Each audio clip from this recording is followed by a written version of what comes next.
Hi all, welcome back to Chandana Aradhya YouTube channel. ನಾನು ಚಂದನ. ಮನೆಯಲ್ಲೇ ಈಸಿಯಾಗಿ ಹೇಗೆ ಟೊಮೆಟೊ ಸಾಸ್ ಮಾಡೋದು ಅಂತ ನೋಡೋಣ. ಮೊದಲಿಗೆ ಮಿನಿಮಮ್ 1 kg ಅಷ್ಟು ಹಣ್ಣಾಗಿರೋ ಟೊಮೆಟೊನ ತಗೊಂಡು ನೀಟಾಗಿ ವಾಶ್ ಮಾಡಿಕೊಂಡು ಅದನ್ನು ಕಟ್ ಮಾಡಿ ಎತ್ತಿಟ್ಕೋತಾ ಇದ್ದೀನಿ. ಇವಾಗ ಒಲೆ ಹಚ್ಚಿ ಒಂದು ಪಾತ್ರೆ ಇಟ್ಟು ಅದರಲ್ಲಿ ಕಟ್ ಮಾಡಿ ಇಟ್ಕೊಂಡಿರೋಂಥ ಟೊಮೆಟೊನ ಹಾಕ್ಕೊಂಡು ಸ್ವಲ್ಪ ಹೊತ್ತು ಫ್ರೈ ಆದಮೇಲೆ ಅದಕ್ಕೆ ಈರುಳ್ಳಿ, ಶುಂಠಿ, ಬೆಳ್ಳುಳ್ಳಿ, ಚಕ್ಕೆ, ಲವಂಗ, ಮೆಣಸು ಮತ್ತು ಜೀರಿಗೆನ ಹಾಕ್ಕೊಂಡು ಸಾಫ್ಟ್ ಆಗೋವರೆಗೂ ಫ್ರೈ ಮಾಡ್ಕೋಬೇಕು. ಈ ರೀತಿ ಕಂಪ್ಲೀಟಾಗಿ ಇದೆ ಸಾಫ್ಟ್ ಆದಮೇಲೆ ಇದು ತಣ್ಣಗಾಕೋಗ್ಬಿಟ್ಟು ತಣ್ಣಗಾದ್ಮೇಲೆ ಒಂದು ಮಿಕ್ಸಿ ಜಾರ್ಗೆ ಟ್ರಾನ್ಸ್ಫರ್ ಮಾಡ್ಕೋಬೇಕು. ಅದನ್ನು ಫೈನ್ ಪೇಸ್ಟಾಗಿ ರುಬ್ಕೋಬೇಕಾಗುತ್ತೆ.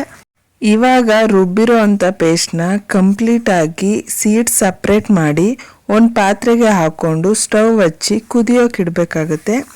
ಇವಾಗ ಅದಕ್ಕೆ 2 spoon Kashmir red chilli powder ಮತ್ತು ಅರ್ಧ ಕಪ್ ಸಕ್ಕರೆನ ಆ್ಯಡ್ ಮಾಡಿಕೊಂಡು ಬೇಯಿಸ್ಕೊಳ್ಳಿ. ನೆಕ್ಸ್ಟ್ ಇದಕ್ಕೆ ಒಂದು ಹೋಲ್ ನಿಂಬೆಹಣ್ಣು ರಸನ ಸೇರಿಸ್ಕೊತಾ ಇದ್ದೀನಿ. ನಿಂಬೆಹಣ್ಣು ಇಲ್ಲ ಅಂದರೆ ಅದ್ರ ಬದಲು ವಿನೆಗರ್ ಕೂಡ ಆ್ಯಡ್ ಮಾಡ್ಕೋಬೋದು. ಇದನ್ನು ಇದೇ ರೀತಿ ಕೈ ಬಿಡದೆ ಬೇಯಿಸ್ಕೋಬೇಕಾಗುತ್ತೆ. ಈ ರೀತಿ ಬೇಯಿಸ್ತಾ ಈ ರೀತಿ ಥಿಕ್ನೆಸ್ ಬರೋವರೆಗೂ ಬೇಯಿಸ್ಕೊಂಡು ಲಾಸ್ಟಲ್ಲಿ ಇದಕ್ಕೆ 1/4 ಸ್ಪೂನ್ ಆಗೋಷ್ಟು ಉಪ್ಪನ್ನು ಆ್ಯಡ್ ಮಾಡ್ಕೋಬೇಕು. ಈ ರೀತಿ ಒಂದು ಪ್ಲೇಟ್ಗೆ ಹಾಕಿದಾಗ ಅದು ಒಂದು ಕಡೆ ನಿಲ್ಲೋ ಹಾಗಾಗಿದೆ ಅಂದರೆ ಟೊಮೊಟೊ ಸಾಸ್ ರೆಡಿಯಾಗಿದೆ ಅಂತ.